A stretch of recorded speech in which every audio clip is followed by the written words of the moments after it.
Tole akkama jirtu daawwattoota Oromiyaa Miidiyaa Neetwoork hundi qophii keenya xiyyeeffannaati. Qophii keenya xiyyeeffannaa irraatiin weerara busaa fi qooda waldaa hakiimota Oromiyaa mata duree jedhuun weerara dhibee busaa kan lixa Oromiyaa irratti kan mari'achaa turru. Dhibeen busaa sadarkaa weeraraatti lixa Oromiyaatti erga mul'atee bubbulee jira. Dhibeen kunis nama baay'ee fixeeti kan jiru. Saffisa olaanaadhaan immoo babal'achaa akka jiru irra deddeebiin OMN karaa miidiyaalee kan biraas dhagaati kan turtanii. Yeroo weerarri kun ka'ee kaasee ogeeyyii fayyaa wal'aansaaf akkasumas immoo gargaarsa qorichaa fi meeshaalee wal'aansaa darbees immoo barnoota kennuudhaan ogeeyyii isaa marsaa 2 ol gara lixa Oromiyaatti kan ergee hanga guyyaa kanaatti tajaajila kennaa jiru waldaa hakiimota Oromiyaati. Rakkinumti dhibee busaa yookiin weerarri dhibee busaa lixa Oromiyaa keessatti mul'achuusaa warri jalqaba oduun kun akka himamu shoora ba'e warra waldaa hakiimota Oromiyaati. Haala weerarri dhibee kanaa lixa Oromiyaatti yeroo ammaa keessa jiru furmaata isaa fi sadarkaa yaaddoo yookiin sodaa dhibee kanarratti mari'achuudhaaf waldaa hakiimota Oromiyaa irraa hooggansa olaanaa kan ta'an pirezidantii waldichaa akkasumas immoo hospitaala waliigalaa fi kolleejjii meedikaalaa Nageellee Arsiitti hojii gaggeessaa olaanaa kan ta'an Dr. Balaayina Lataa wajjin turtii goonaa. Dr. Baga nagaan dhufte. Baga nagaan nu eegdan. Ulfaadhu waa'ee weerara busaa kan lixa Oromiyaa irratti akkasumas qooda waldaan keessan bahaa jiru irratti kan mari'achaatii turru. Jalqaba odeeffannoo kana ka argattan yoomidha akkamiin argattan? Lixa Oromiyaatti warri jalqaba oduu kana bireek godhe waldaa keessanidha. Galatoomi Abdush, egaa waldaan hakiimota Oromiyaa egaa miseensonni keenya bakka bara warra ogeessota fayyaa hakiimota hin taanillee hawaasni kanneen biraallee nu bakka hawaasni buqqa'eetti bakka weerarri jirutti waggoota darbaniif waan hojjennuuf odeeffannoo funaannaa bakka rakkoon nageenyaa jirurraa odeeffannoo funaannaa turre kanaan egaa weerarri naannoo Wallaggaa keessattuu Wallagga lixaa keessaa waggoota 2 darban kan ture ta'uu isaa keessattuu immoo weerarri shiftoo miizilsii fi weerarri dhukkuba busaa kun baay'inaan kan jiru ta'uu isaa. Haa ta'u malee waggoota 2 darban keessatti yeroo ogeessonni achi waan hin jirreef keellaan fayyaa buufataaleen fayyaa hospitaala dabalatee ogeessi sababa rakkoo nageenyaatiif keessaa baqatee waan tureef dhibeen kun qixa saniin hin beekamu ture. Garuu akka namni du'aa jiru hawaasa keessaa akka namni achi ba'ee Asoosaa ga'ee Najjoo ga'ee haga Naqamtee dhufee akka himutti akka ogeessonni fira maatii achi qabanii fi kanneen achi keessatti hafan akka himanitti rakkoon kun daraan hammaataa ta'uun isaa hin beekama. Jidduu kana egaa ji'oota 4-5 darban kana keessatti haalli nageenyaa xiqqoo jijjiirama waan argisiiseef ogeessota keenya garasitti erginee dhimmi kun maal akka fakkaatu laaluuf yaallee jirra. Gama beekumsa fayyaa irraayis gama dhaabbilee miti mootummaa irraayis kan godinnii fi aanaaleen erga hojiitti seenanii booda gabaasanis yeroo laallamee jedhu lakkoofsi achi argame baay'ee daraan olaanaadha. Kun immoo egaa gaafa nu achitti ogeessa erginee laallutti bakka buufataaleen fayyaa hojii keessa hin jirretti bakka keellaan fayyaa hin jirretti lakkoofsumti dhaabbilee fayyaa xiqqoo hojjetanitti dhufee laallamu kuni yoo gabaasni isaa fuudhamee laallamu akkaan guddaadha. Kana bira darbee egaa waldaan keenya akkuma argite maatii gandoota baadiyyaa keessa jiran deemee dubbisee haala dhibee kanaa hooggantoota achi jiru dubbisnee gaafa laalletti baay'ee hammaataa ta'uu isaatiin egaa biiroon fayyaa Oromiyaallee kan nu hubatee wal dubbatamee ogeessonni garasitti akka bobba'an godhame. Haa ta'u malee rakkoon kuni kan bubbule achi qofa odoo hin ta'in qellam Wallaggaallee godinoota Oromiyaa kanneen biraa keessatti illee busaan kun babal'atee aanaaleen 117 egaa sadarkaa weeraraa keessaa kan jiran yoo ta'e illee qellamiif Wallaggi lixaa akkaataa biiroo fayyaa gabaasutti harka 60 Oromiyaa keessa kan jiru weerarri achi waan jiruu fi xiyyeeffannaadhaan hordofaa turreerra. Tole, ogeeyyiin isin bobbaaftan egaa marsaa 2 gara lixa Oromiyaatti tajaajila kennanii jiranii akka tibbana ibsaa kennitanis dhuma torban kana tarii guyyaa har'aas ta'uu danda'a isa nutti himtu gara lixa Oromiyaatti bobbaati kan jiranii. Eessa deeman yeroo jalqaba deemanii maal hubattan? Egaa marsaa lamaan sun tajaajila yaalaatiif haa erginu malee marsaa jalqabaa irratti ogeessuma haala qabatamaa lafarra jiru dhaabbileen fayyaa haala irra jiran rakkoon weerarri kun hospitaalatti buufata fayyaa hojiitti deebi'uuf yaalamaa jiran keessatti maal akka fakkaatu hawaasa biratti maal akka fakkaatu kan laalanii ogeessota erginee jirra. Isa kana suur-sagaleedhaan waraabanii qaama dhimmi ilaaluu fi akka dhiyaatu godhuu fi carraaqqiin godhamee jira. Ogeessonni achi booda deemanii garasitti akka yaalaniif carraaqqiin godhamaa ture. Egaa wal mariin biiroo fayyaa waliin godhamee egaa rakkoon tiraanspoortii wantoonni adda addaa sababa nageenyaa kanaan ogeessi garas deemuu sodaachuu kunniin kan ture mariin godhamee gama adda addaatiin deeggarsa argameen keessattuu gama World Vision irraa deeggarsa argameen waldaan Makkaana Yesuusii ogeessonni kun erga kutannoo kana qabaatanii nan geejjibsiisa jedhee achi ga'ameetii jira. Garuuyyuu gaafa ogeessonni keenya achi ga'anii wanni argan kan jedhame ol guddaa suukkanneessaa ta'uu isaati kan mul'ate. Tokkoffaa namoonni dhukkuba kanaan qabamanii buufataalee fayyaa duwwaa reefi tajaajila jalqaban keessatti tajaajilamuuf guyyaatti dhufan namni 400-500 kan ta'u buufata fayyaa tokko irratti dhukkuba busaatiin kan miidhamaa jiru ta'uu isaa. Maatirraa yeroo odeeffatamu maatii tokko keessaa namni 2, namni 3, namni 4 hawaasni karaa adda addaatiin yoo ibsu torbaanitti nama 5, nama 6, nama 7 ganda tokko keessa akka awwaalamu manneen akka cufaman maatiin guutuun illee akka dhumanii kana odeeffatame.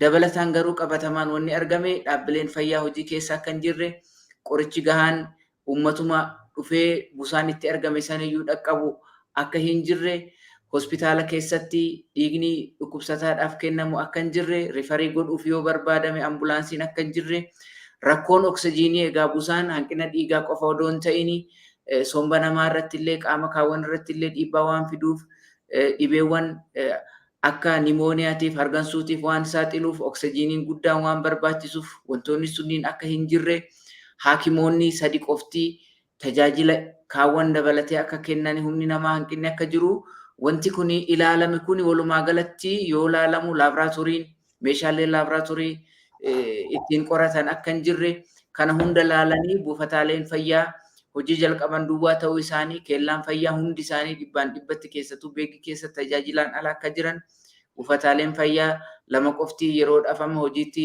deebi'anii akka deebi'uuf carraaqqiin akka godhamaa jiru argamee gaafa jedhamu tajaajilli suni torbee 1 torbee 2 hin kennisiisa jedhamee qorichoonni ogeessonni achi dhaqan sun guyyaa 2 guyyaa 3 ol tajaajila kennisiisuu sadarkaa hin dandeenye irratti ga'ee ogeessota keenyaa miira keessa kan galche ta'uu isaa dhukkuboonni kanneen biraa hanqinni nyaataa daa'immanii kun wal qabatee rakkoon hammaataa ta'uun isaa ilaalamee egaa wanni suni biiroo fayyaatii fi qaamolee miti mootummaa waliin ariitiidhaan mariin godhamee waldaan fayyaa addunyaa damee Itoophiyaa qoricha busaa nuu kennee hanqina qoricha busaa kana karaa haga tokkollee ta'u furuu danda'uun qoricha nuu kennee qorichoota san fuunee ammallee marsaa biraatiif ogeessota bobbaafne dabalataan egaa anan dabalatee executive directoriin keenya qaamaan deemnee beekittii fi qondaalatti argamne rakkoo kana furuu keessatti akkaataa amma deemamuun furamuu karaa hin dandeenyeef hooggansi mootummaa bifa addaatiin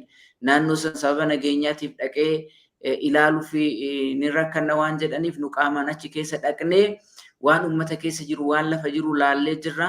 Wanni achi jiru akkaan sodaachisaadha. Miidhaan dhaqqabee jiru haga himamee ol haga gabaafamee ol ta'uu isaa arginee jirra. Hawaasni kun qixa barbaaduun hin qotanne, baankiin hin hojjetu, maatirraa qarshii argachuu hin danda'u, tiraanspoortiin rakkoodha, akkaan reebsitti dhiigni hin jiru, galiin qabu, maatiin tokko nama 4, nama 5, nama 6tu dhukkubsata, qorichi gama mootummaatiin dhiyaatu hanqinatu jira, kan gabaarra jiru uummanni bitatee itti fayyadamuu hin danda'u. Sababa kanaan yoo namni tokko qorichi baay'een guutuun argatu yeroo dhaabbileen mootummaa sababa nageenyaatiin cufaman dhaabbilee dhuunfaa seeraan ala akkasumatti banamanii jira. Akkaataa kiniinii takka takka faa muranii namatti qarshiidhaan 100 itti gurguran kan irraan fayyine kan du'aatiif isaan saaxilu ta'uu isaa argine hospitaala guutuu keessa dhukkubsataan biraa almost kan hin jirre dhukkubsataa busaatiin alaamanni kan guutame ta'uu isaa argine buufata fayyaa tokko irratti guyyaatti yoo namni 400-500 dhufe almost namni hundi busaan irratti mul'achaa jiraachuu isaatu argine. Kanaaf wanni kuni rakkoon kun akka amma deemamaa jiru kanatti yoo itti fufe lubbuun kanaan dura badaa ture hagana caalaa badaa deemuu akka danda'u miidhaan jiru akka hamaa ta'e naannoo sanitti waggoota lamaan kannitti haroon gurguddaan hin beekamne akka uumame odeeffanne hojiin ittisa busaa akka addaan citee ture odeeffanne ammallee suni deebi'ee hojiitti galamee kan hin hojjetamne ta'uu isaa gandoota 45 aanaa beekii keessaa gandi 9 qofti garee akka muraasa keemikaalli akka biifame kana hunda argine rakkoon tiraanspoortii akka hin jirre namni manatti du'aa akka jiru argine. Kanaaf waan kana jijjiiruudhaaf tokkoffaa ammatti tajaajila emerjensii kana hatattamaa kana kennu qorichoota walitti qabu deeggarsa geessuu itti fufu lammaffaa dhaabbilee fayyaa kana hatattamaan hojiitti deebisanii uummanni bakkuma jirutti tajaajila akka argatu gochuu fi qorichoonni kanneen biraallee busaan yoo dhukkubni qabee jedhee namoonni dhukkuboonni kuwwan illee waan itti hammaataniif qorichoota kanneen kaawwan illee akka geeffamuuf gama biiroo eegumsa fayyaa Oromiyaatti dhufnee gabaasa goonee isaan waliin mari'annee isaan qorichoota kaawwan akka geessan nu immoo qorichi busaa kuni bajeta mootummaatiin waan hin bitamneef deeggarsaan waan argamuuf bittaa qorichoota kan akka geggeessinuu fi walii gallee waldaan ogeessota fayyaa Oromoo idil addunyaa hawaasni Oromoo Kaalifoorniyaa jiraataniif kanneen biraa horii nuu kennanii fi kan duraan as biyya keessaa arganne walitti qabnee amma qorichisan bakkuma jiru gabaarraa walitti funaannee ogeessota keenya bobbaasuuf kan jirru. Kanaaf garuu nu ammallee taanan akkuma miidiyaa keenya irratti ibsaa turre rakkoon kuni duula guddaa kan barbaadu humna mootummaa guddaa kan barbaadu humna miti mootummaa kan barbaadu ta'uu isaati. Wanni biraan kan sisuu kenneessu rakkoo biyya kanaa keessatti bakka waraanni jirutti illee naannoo kaabaattis ta'ee godinoota Oromiyaa kanneen akka Gujii kanneen biraatitti kanaan dura nu sochoonee kan argine haaluma rakkoo san keessatti dhaabbileen miti mootummaa deemanii tajaajila lubbuu baraaruu kan kennan ture. Haa ta'u malee naannoo kana dhaabbanni miti mootummaa tokko kan hojjetaa jiru hin jiru jechaadha. Kanaaf dhaabbileen miti mootummaallee haalli nageenya naannoo san jiru fooyyee waan qabuuf akka deemuu qaban isaanitti illee ragaalee barbaachisaa kennaa jirra. Yoo deemuu kan hin dandeenye ta'e immoo qorichootaaf wantoota kana fakkaatan gara keenyaan gara hawaasa sanitti geessuu akka dandeenyutti wal dubbannee isarra jirra jechaadha. Kanatti argine ogeessonni keenya marsaa lammaffaallee kan deeman ittuma cimeetti kan argine malee waan irraa laafe hin argine siin jechuu barbaadeen.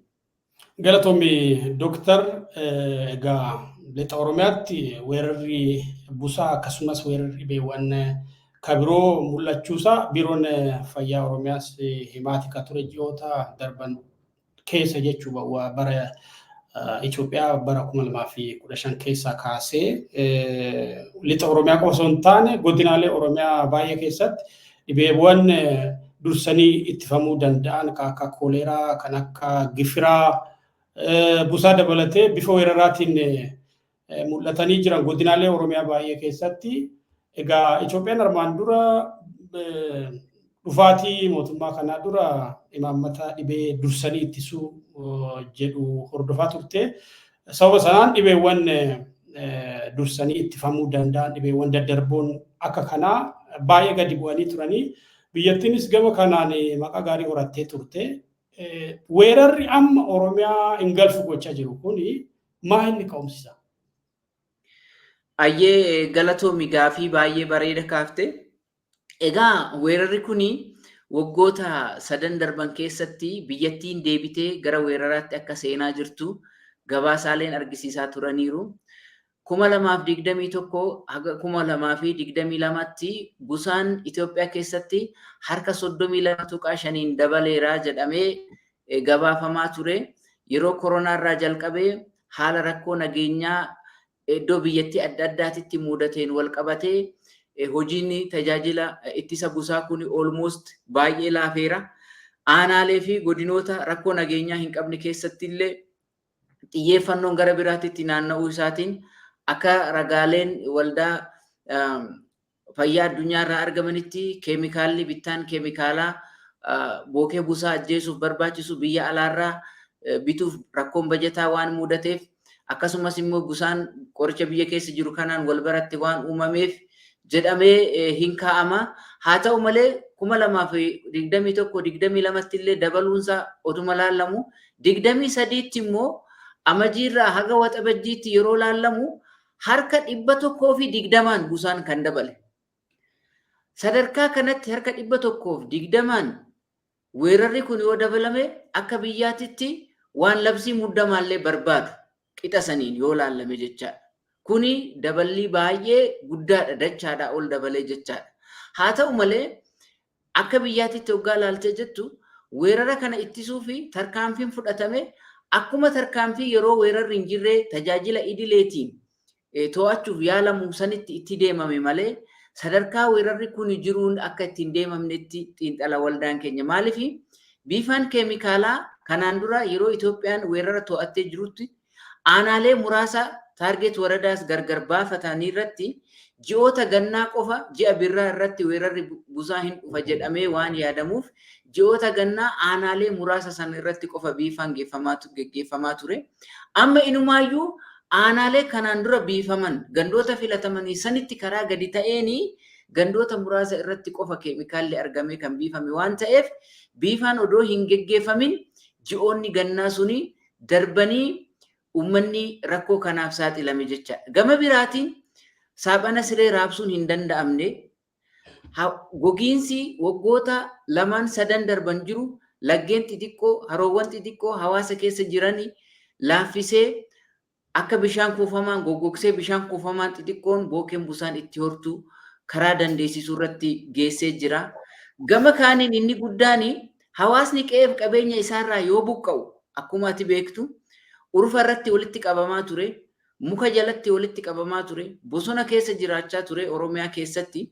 Bookeen busaa immoo halkan gara galgalaa nama idditi. Uummanni uffata odoo hin qabaatiin mana karra itti cufatee aara itti aarfatee bookee irraa bilisa godhatee keessa ciisoo odoo hin qabaatiin uffata uffatee ciisoo odoo hin qabaatiin urufa irratti muka keessatti bosona keessatti bookeen hawaasa kumaatamaan walitti ba'ee iddaa turte jechaadha. Namni tokko busaadhaan qabame yoo jiraate bookeen suni bakka tokkotti urufa irratti uummata argattee kumaatamaan iddaa turte. Yeroo uummanni buqqa'ee bakka aanaalee bookee busaa qabanitti gandoota kana keessatti walitti qabamutti saaphana siree raabsuus ta'e keemikaalaan hojiin ittisaa takkaa'uu hin dalagamne godinoota hunda keessatti jechaadha. Isa kanaaf hojiin idileellee addaan citeera. Hojiin ittisa bookee busaa gandoota keessatti raawwatamaa hin jiru. Hawaasa barsiisuun raawwatamaa hin jiru. Akka jedhamutti saaphanni siree gara godinaaleetti gadi ergamaa turellee saamamaa sababa nageenyaatiif badaa ture malee hawaasa biratti qixa saniin raabsamee barnoonni kennamee hawaasni seeraan akka itti fayyadame godhaan jiru. Hojiin ittisaa fi barnoota kennuu godhamaa hin jiru. Kuni waggoota 3, 4, 5 itti fufee buqqaatiidhaan wal qabatee uummanni manaa bahee alatti akka jiraatu ta'ee bifa saniin weerarri bookee busaa kun akka dabalu ta'e. Kama biraatiin immoo yoo hawaasa keessatti namni tokko dhibee daddarbaadhaan qabamee tajaajila yaalaa hin argatiin yoo ta'e akkuma namoonni dhukkubsatan lakkoofsi isaanii dabalaa deemuun bookeen kun nagaumaan dhiiga soorachuuf jettee hanqaaquu buusuuf jettee nama idditi. Namoonni iddaman akkuma dhukkubsattoonni baay'achaa deemaniini gara hawaasa nagaatti carraan daddarbuusaa ekspooneenshaalii dabalaa dhufee jechaadha. Otoo namoonni ganda tokko keessatti qe'ee tokko keessatti namni tokko dhukkubsatee yeroodhaan yaalamuu odoo qabu maatiin hundi qabamaa dhufee jechaadha. Kanatu du'aatii hamaatti uummata saaxilee kun immoo haala rakkoo nageenya keessa jirullee garee walitti bu'iinsa jiru qabu kanaan wal dubbatamee dhaabbilee miti mootummaa siyaasarraa bilisa ta'an garasitti bobbaafamee uummanni baraaramuu otoo qabaatu hojiin sun waan hin hojjetamneef weerarri kun babal'ate kanaanelee kaawwaniillee xiyyeeffannoon waan hin kennamneef weerarri busaa kun babal'atee biyya keessatti akkan ammasiin jedhe yeroo sana gawa xabajjii % 100 digdamaan dabale jedhameera. Kan ji'oota arfan dabranii immoo odoo laallamee maybe akka an tilmaamutti haga parsantaa 500 illee ta'uu hin danda'a. Kuni aanaalee nu laalle kana keessatti lakkoofsota fudhannee yoo laallu akkasii nutti argisiisaa jechaadha. Galatoomi Dooktar dhibeen busaa dhibee akkamiiti?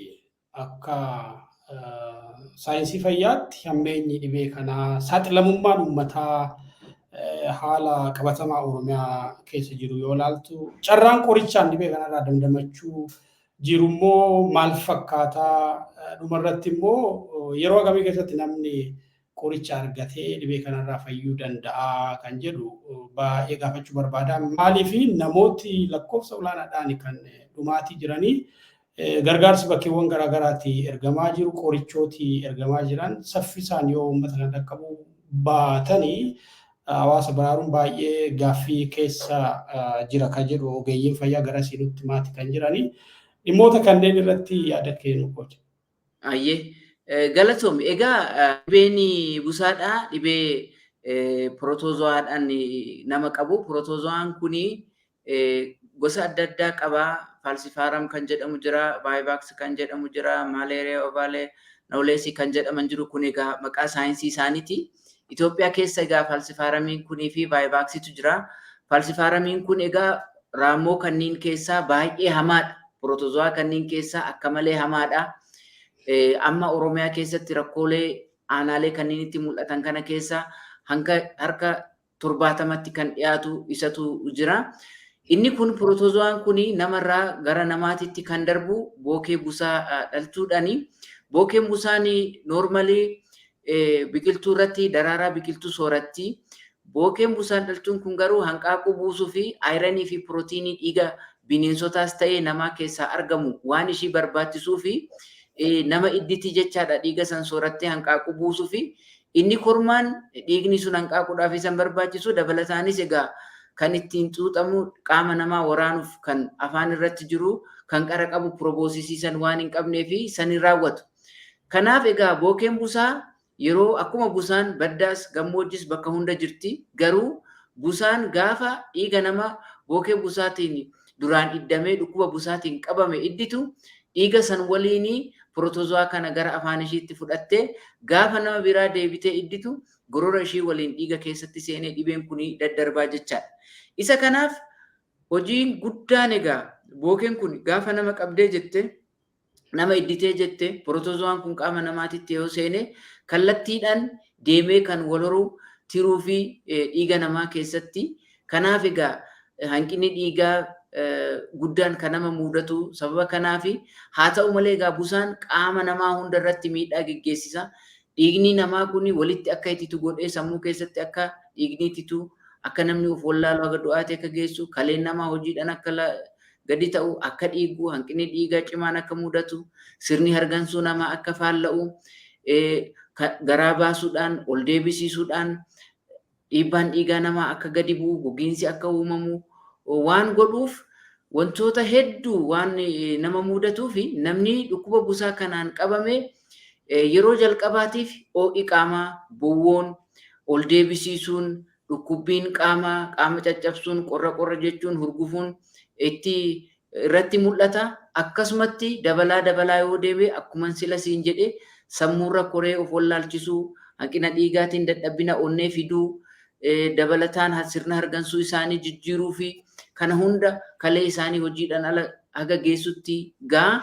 Wanni kun egaa saffisaan dhibeen kun rakkoo kan fidu keessattuu sa'a 24 booda akkuma namni turaa deemuun carraan dhukkuba busaa cimaatti jijjiiramuu isaa dabalaa waan deemuuf carraan fayyuu namaa yoo fayyanillee miidhaan irratti hafu dabalaa deema jechaadha. Keessattuu daa'imman waggaa 5 gadi ta'anii fi hawwata ulfaa irratti balaan kun baay'ee hamaadha. Hawwata ulfaa irratti ulfi garaadha akka ba'u, garaa keessatti ulfi akka du'u, hanqinni dhiigaa akka isaan mudatu, ciniinsuun yeroo malee akka isaan itti dhufu, daa'imni kiiloon isaanii akka hin daballe waan fi du'aatiin hawwataa akka dabalu godha. Kanaaf busaan yoo yaalame malee dhukkuba hamaadha. Haa ta'u malee yeroodhaan gargar baasanii yeroodhaan qorannoo godhanii qorichoota busaa kana yoo hawaasa biraan gaanii qorichoonni busaa amala isaaniitti egaa akka sagantaatti qabamee karaa dhaabbilee addunyaa adda addaatiin hawaasaaf bilisaan akka dhiyaatuuf kan godhamu yeroo baay'ee. Kanaaf qorichoota kana yeroodhaan nama dhaqqabsiisuun yoo danda'ame uummanni kun akkuma salphaatti fayyuu danda'a. Qorichoota kana yeroodhaan yoo dhaqqabsiisuun kan hin danda'amne ta'e carraan namoota du'aatii ta'a. Darbee namoonni yeroo adda addaatti busaan itti deddeebi'ee qabe qaamni isaanii amala busaa ofirraa ittisuu waan qabaatuuf namoonni hawaasni naannoo miidhamaa kana jiran busaan irra deddeebi'ee waan isaan qabuu danda'uu fi namoonni akkasii suni busaa dandamatanii guyyaa muraasaaf turuu hin danda'u. Garuu kan duratti siin jedhe suni maanguddoon guguddaan waggaan umrii isaanii 60 ol ta'e dabalatee daa'immaniif hawwata irratti akkasumas hawaasa waliigalaa irratti miidhaan inni qaqqabsiisu gara du'aatitti geessaa jechaadha hedduminaan. Galatoomi Dooktar gara xumuraatti fidaa jirra. Gaaffiiwwan lama erga tokko si gaafadhee gara goolabuutti deemna. Dhibee kana to'achuuf qormaata guddaadha kan jettu yeroo ammaa keessumaa bakkee weerarri kun bal'inaan deemutti maalidha kan jedhudha. Garumaatti immoo bu'uurarraa rakkoo weerara kanaa furuudhaaf maaltu godhamuu qaba? Qaamoleen garaagaraa maal gochuu qabu? Ergaa tumsa barbaachisu irratti akka dabarsitu barbaada. Kanumaan gara goolabuutti deema. Galatoomi. Egaa weerarri kuni ittisuuf wanni guddaan barbaachisu inni jalqabaa rakkoo kana qixa isaatiin amananii fudhachuu barbaachisa akka biyyaatitti. Amma akkama jiru kanatti irra buttaadhaan wayee busaan dabaleera akkana jedhanii bira darbuu odoo hin ta'in weerarri kuni rakkoo hammaataa ta'ee jira. Hawaasa bal'aa rakkoodhaaf saaxilee jira. Kaan du'aatiidhaaf saaxilee jira. Kaan qabeenya isaa, horii isaa, lafa isaa gurgursiisaa jira. Kaan manatti dhukkubsatee ijoollee isaa kan guddifanne akka bahee qotatee gurguratee nyaanne maatii isaan horanne godhaa jira. Miidhaan inni dhaqqabsiisaa jiru kun guddaa ta'uun isaa hubatame akkuma biyyaatitti bifa addaatiin keessattuu aanaalee fi godinaalee weerarri kun bifa argamee hin beekneen itti ka'e kanarratti duula guddaa godhuu barbaachisa. Mootummoota nu deeggaran kana busaarratti deeggarsa nu godhan kana hunda isaaniitiif haala mijeessuu fi akka isaan deeggarsa godhanii waamicha godhuu hawaasni biyya keessaallee akka itti hirmaatu godhuu bal'inaan hawaasa barsiisuu barbaachisa. Inni jalqabaa kana rakkoo kana furuu fi xiyyeeffannaan hin kennamne qixa barbaadamuun hin himamne qixa barbaadamuun hin iyyamne akkuma salphaatitti akkuma weerara salphaatitti sagantaa idileetiin akka to'atamuu danda'amutti godhamee kan ilaalamaa jiru kuni sirrii akka hin taanetti fudhachuu nama barbaachisaa jechaadha. Lammaffaan godinoota sababa rakkoo nageenyaatiif dhaabbileen fayyaa irraa barbadaanii hawaasni weeraraaf saaxilame kana bifa addaatiin mootummaan murtee godhee bifa addaatiin bajeta addaatiin ariifachiisaadhaan hojii dhaabbilee fayyaa kana hojiitti deebisu, ogeessota iddoo hojii isaaniitti deebisu, keellaa fayyaa kana kan gubate yoo jiraate sharaallee ta'u dhaabee uummata kana tajaajiluu jalqabuun baay'ee barbaachisaadha. Yoo kun kan hin godhamne ta'e weerara kana to'achuun hin danda'amu, rakkoo kana hambisuun hin danda'amu. Lammaffaan tajaajilli qorichaa kennamu kun amma kan godhamaa jiru maalidha? Aanaan tokko dhukkubsataa haganaa argeen jira jedhee namoota lukaan karaa dheeraa deemanii guyyaa 2-3 bulanii achi ga'an qofa fudhatanii hawaasa odoo qe'ee jiru dhaabbanni fayyaa irraa barbadaa'ee irraa saamamee bakka itti yaalamu hin qabnetti lakkoofsi busaa nu argine torbee darbe haganaa qoricha haganaa barbaanna jedhanii tilmaama sanii akka yeroo idileetti qoricha ergamu kana dhaabbame bifa addaatiin hawaasa gandoota hundaa keessatti namni bobbaafame qorichi ga'aan ergame uummanni yaalamuu qaba. Kanaan wal qabatee hojiin ittisaa akka idileetitti ji'oota gannaa qofa eeganii qoricha biifoo odoon ta'in weerara ittisuu miti amma kun weerara to'achuu keessa jirra waan ta'eef keemikaalli karaa addaatiin barbaadamee humna biyyattiin qabdunis ta'ee deeggarsaanis argame gandootaaf aanolee kana keessatti hojiin biifaa keemikaala godhamuu qaba. Hojiin raabsaa saaphana siree qixa barbaadamuun godhamuu qaba. baay'ee kan raabsamee fi kan raabsamuu qabu kan walgituu miti. Inni iyyuu hawaasa bira ga'uu isaa ragaan qabatamaan bakka hedduutti kan hin jirre ta'uu isaa si himuun barbaada. Kana godhanii wal maddiitti hawaasa barsiisu gandoota dhaabbileen fayyaa keessa hin jirre kana keessatti immoo hawaasuma keessaa namoota xiqqoo hubannoo qaban, barnoota qaban leenjisuu, barsiisuu, hawaasa keessatti gadi bobbaasuu, akka isaan ganda gandarra deemanii uummata barsiisan gochuu, namoota dhukkubsatan gara dhaabbilee fayyaatitti karaa isaan ittiin qunnamsiisan haala mijataa uumuun baay'ee barbaachisaadha. Kana waliin egaa deeggarsi qorichi addaa hin ciccinne godhamuu qaba. Uummata kanaaf baankiin dhiigaa bakka hin jirretti firiijiin dhiigaa geeffamee uummanni tajaajila dhiigaa akka argatu godhamuu qabaata. Kun yoo kan hin godhamne ta'ee lakkoofsa namoota du'anii manatti du'anii uummanni yaala odoon argatiin jirutti namoota dhaabbilee fayyaa dhaqqaban qofa gabaasaa deemuun illee akka sirrii hin taanetti waldaan keenya hin amana. Gama biraatiin akkaataan gabaasa kana itti godhamaa jiru akkaataa rakkoo hawaasaa mul'isuu ni miti. Maaliif fakkeenyaaf ganda tokko keessatti parsantaan inni jiru guddaa ta'ee odoo jiru akka godinaatti gabaasna jedhanii godinoota busaa hin qabne waliin walitti makanii namoota haganaa laallee hagana qofatu argame kan jedhamu kun dhaabbatee godinoota weerarri keessatti argamu kana keessatti yoo danda'ame sadarkaa gandaatti yoo xiqqaate sadarkaa aanaatti qofa gabaasni fuudhame qixa sanii rakkoon sun rakkoon hawaasa sanii akka addunyaatti bahee mul'atu gochuu barbaachisa. Akka naannootti walitti dabalanii miiliyoona tokko qorannee 600,000 qofatu argame kan jedhamu kun dhaabbachuu qaba. Keessaa filamee rakkoon bakki rakkoo qabu suni himamee dulli godhamuu qaba. Gama kaaniinoo mootummaan ta'ee qaamni wal dhabdee kana keessa jiru dhaabbileen miti mootummaa gara naannoo weerarri ka'ee kanatti deemanii hawaasa keenya akka tajaajilaniif hayyama kennuu qaba, security guarantee kennuu qaba, walii galteen godhamuu qaba kanarratti. Uummata dhumaa jira waan ta'eef namoota tajaajila kanaaf dhufaniif qaamni hunduu akka safeeffatu, akka eegumsa godhu, konkolaatota ambulaansotaa fi konkolaatota miti mootummaa dhimma weeraraa kanaaf bobbaafamaniif eegumsi akka godhamu, safeeffannaan akka ilaalaman labsiin godhamuu qaba qaama hundarraallee jecha.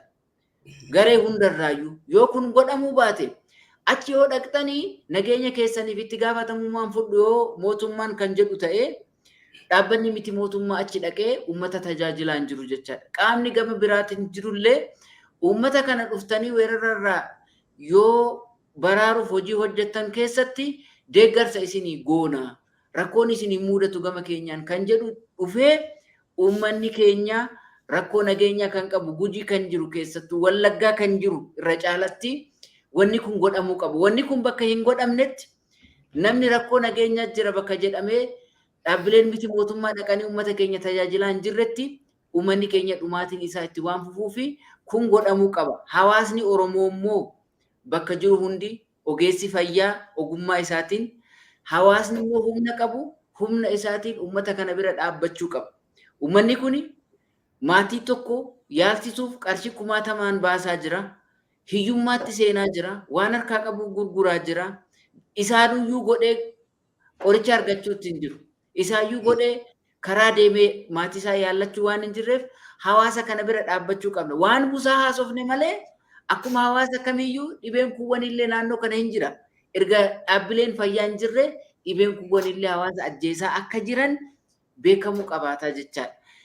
Kanatu godhamuu qaba. Gama biraatiin immoo hanqinni nyaataa yoo jiraate du'aatiin busaarraa dhufu hin dabala. Tokkoffaa daa'imman hanqina nyaataatiin miidhaman qaamni isaanii mallattoo dhukkubaan argisiisu. Mallattoon dhukkubaa yoo qaamni dhibee lolate mul'ata. Qaamni isaanii waan dadhabeeruu fi dhibee waan hin lolanneef mallattoon hin mul'atu. Odoo irratti mul'anne dhumu. Gama kaanii sababa hanqina nyaataatiin hanqina dhiigaa durumayyuu waan qabaniif yoo busaan isaan qabe hanqinni dhiigaa isaanii dafee waan hammaatuu fi du'aatiin isaan mudata. Waan qaamni isaanii dhibee ofirraa itti himne busaan immoo dhibee ofirraa ittisuu qaama waan hir'istuuf dhibee kaawwan illee du'aa jiru. Kanatu mul'achaa jira. Kunis hidha barbaadamuun yaalli hanqinaa waan hin deemneef kun godhamuu qaba. Walitti waan tokko tokko keessaa filanii odoo hin ta'in akka paakejiitti duulli godhamee ittisni kun fi yaalli wal faana deeggarsi yoo godhame qofa uummanni baraaramaan jedhaan. Baay'ee galatoomii Dooktar weerara dhibee busaa keessumaa lixa Oromiyaatti hammaataa jiruu fi qooda waldaa hakiimota Oromiyaa irratti kan mari'achaa turre turtii nu waliin gooteef hedduu isin galateeffachuu barbaada Dooktar. Waldaan keessanis egaa umurii baay'ee xiqqoo waldaa qabu bara 2018 akka lakkoofsa faranjiitti waldaa dhaabbatedha. Garuu yeroo gabaabaa kana keessatti umurii isaatii ol waan baay'ee dalagaa akka jiru quba qaba. Keessumaa bakkee weerarri dhibee jirutti bakkee walitti bu'iinsi Oromiyaa keessa jirutti uummata rakkoo fayyaatiif saaxilame gargaaruudhaaf deeggarsi wal'aansa fayyaa, deeggarsi qorichaa akkasumas deeggarsi barnoota fayyaa godhaa jirtan baay'ee waan jajjabeeffamuu qabudha. Hawaasi keenya kutaalee addunyaa garaagaraa jiru kan biyya keessas jiru waldaa kana cinaa akka dhaabbatan asumaan waamicha gochuu barbaanna. Waldaaleen ogummaa akka waldaa hakiimota Oromiyaas immoo baay'achuu qabu. Yeroo rakkinaatti hirkoo guddaa akka ta'e argeetan jira. Turtii nu waliin gooteef baay'ee ulfaadhu. Ogeeyyiin kabira kan waldaa keessan keessa jiranis yeroo garaagaraatti haala wayitaawaa dhibee kanarratti akka yaadanuu qoodan abdii qabnaa. Kanumaanan si gaggeessa. Galatooma waan nu affeertaniif galatooma hojii gaarii hojjechaa jirtanii dhimma kanarratti kuni dhimma hawaasaati dhimma lubbuuti ulfaadhaa yeroo COVID illee waldaa keenya waliin hojii guddaa hojjechaa ture yeroo OMN yeroo biyya keessa jiretti hojii fayyaa irratti waan hojjettanii fi kabajaa isiniif qabna ulfaadhaa. Galatooma daawwattoota keenya weerara dhibee busaa fi qooda waldaa hakiimota Oromiyaa irratti kan marii gochaa turre qophii keenya xiyyeeffannaatiin qophii kana keessummeessuudhaan naannoo Abrahaam Birruu ogeeyyii teeknikaa Oromiyaa Miidiyaa Neetwork wajjin isin waliin ture waan wajjin turtaniif ulfaadha isin jenna.